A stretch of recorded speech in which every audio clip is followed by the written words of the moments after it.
ಭಾರತದ ಸ್ವಾತಂತ್ರ್ಯ ಹೋರಾಟ ಅಂದ್ರೆ ಅದು ಕೇವಲ ಶೌರ್ಯ, ಧೈರ್ಯದ ಕಥೆಗಳಷ್ಟೇ ಅಲ್ಲ. ಅದರ ಹಿಂದೆ ಅದೆಷ್ಟೋ ನೋವು, ತ್ಯಾಗ, ಬಲಿದಾನಗಳ ಕಥೆಗಳೂ ಇವೆ. ಅಂಥ ಒಂದು ಭಯಾನಕ, ಮೈ ಜುಮ್ಮನಿಸೋ ಅಧ್ಯಾಯವೇ ಕಾಲಾಪಾನಿ. ಬನ್ನಿ, ಈ ಕರಾಳ ಇತಿಹಾಸದ ಪುಟಗಳನ್ನ ಒಮ್ಮೆ ತಿರುವಿ ನೋಡೋಣ. ಕಾಲಾಪಾನಿ, ಅಬ್ಬಾ, ಈ ಒಂದು ಪದ ಕೇಳಿದ್ರೇನೆ ಮೈಯಲ್ಲಿ ಒಂದು ರೀತಿ ನಡುಕ ಹುಟ್ಟುತ್ತಾ ಅಲ್ವಾ? ಇದರ ಅಕ್ಷರಶಃ ಅರ್ಥ ಕಪ್ಪು ನೀರು. ಆದರೆ ಇದರ ಹಿಂದಿದ್ದ ನಿಜವಾದ ಅರ್ಥ ಇದಕ್ಕಿಂತೂ ಭಯಾನಕವಾಗಿತ್ತು. ಇದು ಅಂಡಮಾನ್ನ ಸೆಲ್ಯುಲರ್ ಜೈಲಿಗೆ ಗಡೀಪಾರು ಮಾಡೋ ಒಂದು ಅತಿ ಕ್ರೂರ ಶಿಕ್ಷೆಯ ಸಂಕೇತವಾಗಿತ್ತು. ಸರಿ, ಹಾಗಿದ್ರೆ ಯಾಕೆ ಇದೇ ಹೆಸರು ಕಪ್ಪು ನೀರು ಅಂತ ಯಾಕೆ ಕರೀತಿದ್ರು? ಇದರಿಂದ ಏನಾದರೂ ನಿರ್ದಿಷ್ಟ ಕಾರಣ ಇತ್ತಾ, ಅಥವಾ ಬ್ರಿಟಿಷರ ಬೇರೇನಾದರೂ ಕುತಂತ್ರ ಅಡಗಿತ್ತಾ? ಬನ್ನಿ, ಈ ಕಪ್ಪು ನೀರಿನ ನಿಜವಾದ ಅರ್ಥವನ್ನು ತಿಳ್ಕೊಳ್ಳೋಣ. ನೋಡಿ, ಇಲ್ಲಿರೋ ಅತಿ ಆಸಕ್ತಿಕರ, ಅಷ್ಟೇ ಕ್ರೂರವಾದ ವಿಷಯ ಅಂದ್ರೆ ಬ್ರಿಟಿಷರು ನಮ್ಮದೇ ಒಂದು ನಂಬಿಕೆಯನ್ನ ನಮಗೆ ಅಸ್ತ್ರವಾಗಿ ಬಳಸಿದ್ದು. ಆ ಕಾಲದಲ್ಲಿ ಹಿಂದೂ ಧರ್ಮದ ಪ್ರಕಾರ ಸಮುದ್ರ ದಾಟೋದು ಅಂದ್ರೆ ಧರ್ಮಭ್ರಷ್ಟ, ಜಾತಿ ಭ್ರಷ್ಟ ಆದ ಹಾಗೆ. ಅದೊಂದು ರೀತಿ ಸಮಾಜದಿಂದ ಹೊರಹಾಕಿದ ಹಾಗೆ, ಸತ್ತ ಹಾಗೇನೇ ಲೆಕ್ಕ. ಇದನ್ನೇ ಬಳಸಿಕೊಂಡ ಬ್ರಿಟಿಷರು ಸ್ವತಂತ್ರ ಹೋರಾಟಗಾರರಿಗೆ ಕೇವಲ ದೈಹಿಕ ಶಿಕ್ಷೆ ಮಾತ್ರ ಕೊಡಲಿಲ್ಲ, ಬದಲಾಗಿ ಮಾನಸಿಕವಾಗಿ ಮತ್ತು ಸಾಮಾಜಿಕವಾಗಿ ಅವರನ್ನು ಕೊಲ್ಲುವ ಪ್ರಯತ್ನ ಮಾಡಿದ್ರು. ಈ ಕಾಲಾಪಾನಿ ಶಿಕ್ಷೆ ಅಂದ್ರೆ ಬೇರೇನೂ ಅಲ್ಲ, ಅದರ ಭೌತಿಕ ರೂಪವೇ ಅಂಡಮಾನ್ನಲ್ಲಿದ್ದ ಈ ಸೆಲ್ಯುಲರ್ ಜೈಲು. ಇದನ್ನು ಕೇವಲ ಕೈದಿಗಳನ್ನ ಕೂಡ ಹಾಕೋಕೆ ಕಟ್ಟಿರಲಿಲ್ಲ, ಬದಲಾಗಿ ಅವರ ಆತ್ಮಸ್ಥೈರ್ಯವನ್ನೇ ಪುಡಿ ಪುಡಿ ಮಾಡಲು ಅಂತಾನೆ ವಿನ್ಯಾಸಗೊಳಿಸಲಾಗಿತ್ತು. ಈ ದೈತ್ಯಾಕಾರದ ಜೈಲನ್ನು ಕಟ್ಟೋಕೆ ಎಷ್ಟು ಸಮಯ ಹಿಡಿತು ಗೊತ್ತಾ? ಬರೋಬ್ಬರಿ 10 ವರ್ಷ. 1896ರಲ್ಲಿ ಶುರು ಮಾಡಿ 1906ರಲ್ಲಿ ಮುಗಿಸಿದ್ರು. ಅಂದರೆ ತಮ್ಮ ದಬ್ಬಾಳಿಕೆಯನ್ನು ಮುಂದುವರಿಸೋಕೆ ಅವರು ಎಷ್ಟು ವ್ಯವಸ್ಥಿತವಾಗಿ ತಯಾರಿ ನಡೆಸಿದ್ರು ಅನ್ನೋದು ಇದರಿಂದಲೇ ಗೊತ್ತಾಗತ್ತೆ. ಒಟ್ಟು ಎಷ್ಟು ಕೋಣೆಗಳು ಅನ್ಕೊಂಡ್ರಿ? 1, 2, 100 ಬರೋಬ್ಬರಿ 698 ಕೋಣೆಗಳು. ಅಂದರೆ 698 ಹೋರಾಟಗಾರರನ್ನು ಒಂದೇ ಸಮಯದಲ್ಲಿ ಸಂಪೂರ್ಣವಾಗಿ ಬೇರೆ ಬೇರೆ ಮಾಡಿ ಅವರ ನಡುವಿನ ಸಂಪರ್ಕವನ್ನೇ ಕಡಿದು ಹಾಕಿ ಮಾನಸಿಕವಾಗಿ ಕುಗ್ಗಿಸುವುದೇ ಇದರ ಮುಖ್ಯ ಉದ್ದೇಶವಾಗಿತ್ತು. ಈ ಸಂಖ್ಯೆ ಆ ಜಾಗದ ಭಯಾನಕತೆಯನ್ನು ಹೇಳುತ್ತೆ. ಇದರ ವಿನ್ಯಾಸದ ಬಗ್ಗೆ ಹೇಳಲೇಬೇಕು. ಅದೊಂಥರ ಸೈಕಲಾಜಿಕಲ್ ಟಾರ್ಚರ್ ಕೊಡಕ್ಕಂತಾನೇ ಮಾಡಿದ್ದು.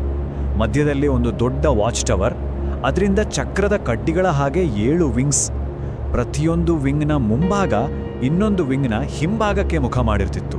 ಅಂದರೆ ಒಬ್ಬ ಕೈದಿ ಇನ್ನೊಬ್ಬ ಕೈದಿಯ ಮುಖವನ್ನು ನೋಡಕ್ಕೆ ಸಾಧ್ಯವೇ ಇರಲಿಲ್ಲ. ಒಟ್ಟಿನಲ್ಲಿ ಮಾತಾಡಬಾರ್ದು, ಒಬ್ಬರನ್ನೊಬ್ಬರು ನೋಡಬಾರ್ದು, ಒಂಟಿತನದಲ್ಲೇ ಕೊಳೆತು ಹೋಗಬೇಕು. ಅದೇ ಅವರ ಪ್ಲಾನ್. ಪ್ರತಿಯೊಂದು ಸೆಲ್ನ ಅಳತೆ ಕೇವಲ 13 ಅಡಿ ಉದ್ದ, 7 ಅಡಿ ಅಗಲ. ಯೋಚನೆ ಮಾಡಿ, ಈಗಿನ ಒಂದು ಸಣ್ಣ ಬೆಡ್ರೂಮ್ಗಿಂತಲೂ ಚಿಕ್ಕ ಜಾಗದಲ್ಲಿ ಒಬ್ಬಂಟಿಯಾಗಿ ಬದುಕುವುದು ಅಂದರೆ ಅದು ಎಂತಹ ನರಕ ಆಗಿರ್ಬೋದು.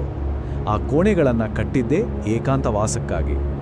ಸರಿ, ಜೈಲಿನ ವಿನ್ಯಾಸದ ಬಗ್ಗೆ ನೋಡಿದ್ವಿ. ಈಗ ಗೋಡೆಗಳ ಒಳಗೆ ನಿಜವಾದ ನರಕ ಹೇಗಿತ್ತು ಅಂತ ನೋಡೋಣ ಬನ್ನಿ. ಮೊದಲನೇ ಚಿತ್ರಹಿಂಸೆ, ಅದರ ಲೊಕೇಶನ್ ಭಾರತದ ನೆಲದಿಂದ ಸಾವಿರಾರು ಕಿಲೋಮೀಟರ್ ದೂರ. ಎಲ್ಲ ನೋಡಿದ್ರೂ ಬರೀ ನೀರು ನೀರು ನೀರು. ಅಲ್ಲಿಂದ ತಪ್ಪಿಸ್ಕೊಂಡು ಹೋಗೋದು ಅಸಾಧ್ಯನ ಮಾತು. ಈ ಯೋಚನೆಯೇ ಅವರಲ್ಲಿರೋ ಕೊಂಚ ಭರವಸೆಯನ್ನು ಸಾಯಿಸುತ್ತಿತ್ತು. ಈ ಒಂದು ಸಾಲು ಸಾಕಲ್ವಾ ಅಂದಿನ ಕೈದಿಗಳ ಮನಸ್ಥಿತಿಯನ್ನು ಅರ್ಥ ಮಾಡಿಕೊಳ್ಳೋಕೆ? ಒಮ್ಮೆ ಅಲ್ಲಿಗೆ ಹೋದ್ರೆ ಮುಗೀತು, ಮತ್ತೆಂದೂ ತಮ್ಮವರನ್ನ, ತಮ್ಮ ನಾಡನ್ನ ನೋಡೋಕ್ಕಾಗಲ್ಲ ಅನ್ನೋ ಹತಾಶೆಯಲ್ಲೇ ಅವರು ಪ್ರತಿ ಕ್ಷಣ ಸಾಯಬೇಕಿತ್ತು. ಹಾಗಾಗಿ ಇದನ್ನ ಒಂದು ಮಾಮೂಲಿ ಜೈಲಿಗೆ ಹೋಲಿಸೋಕ್ಕಾಗಲ್ಲ. ಯಾಕಂದ್ರೆ ಸಾಮಾನ್ಯ ಜೈಲಿನ ಉದ್ದೇಶ ಅಪರಾಧಿಗಳನ್ನ ಬಂಧಿಸೋದು, ಅವರಿಗೆ ಶಿಕ್ಷೆ ಕೊಡೋದು.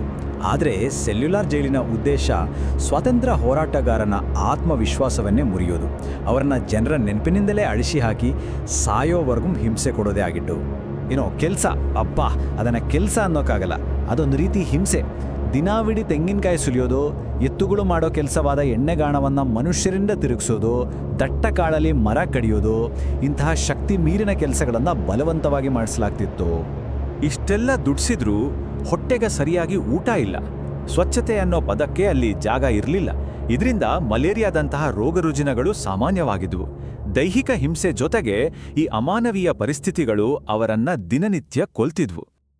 ಆದರೆ ಇಷ್ಟೆಲ್ಲ ಕ್ರೌರ್ಯದ ಕತೆ ಕೇಳಿದ್ಮೇಲೂ ಈ ಸ್ಥಳ ಇವತ್ತು ಕೇವಲ ಒಂದು ಕರಾಳ ಜೈಲಾಗಿ ಉಳಿದಿಲ್ಲ.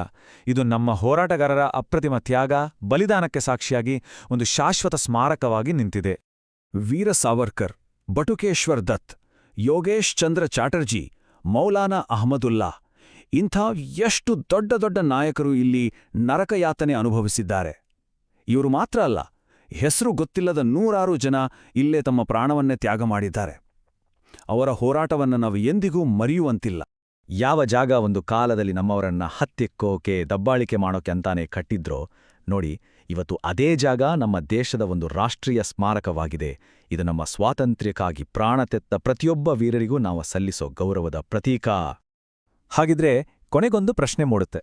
ಕಾಲಾಪಾನಿಯ ಎಂತಹ ಇತಿಹಾಸದ ಈ ಕರಾಳ ಪುಟಗಳು ನಮ್ಗೆ ಸಿಕ್ಕಿರೋ ಸ್ವಾತಂತ್ರ್ಯದ ಬೆಲೆಯ ಬಗ್ಗೆ ಏನ್ ಹೇಳುತ್ತೆ? ನಾವು ಅದನ್ನ ಎಷ್ಟು ಅರ್ಥ ಮಾಡ್ಕೊಂಡಿದ್ದೀವಿ? ಇದ್ರ ಬಗ್ಗೆ ನಾವೆಲ್ಲರೂ ಖಂಡಿತವಾಗಿಯೂ ಯೋಚನೆ ಮಾಡಬೇಕಿದೆ.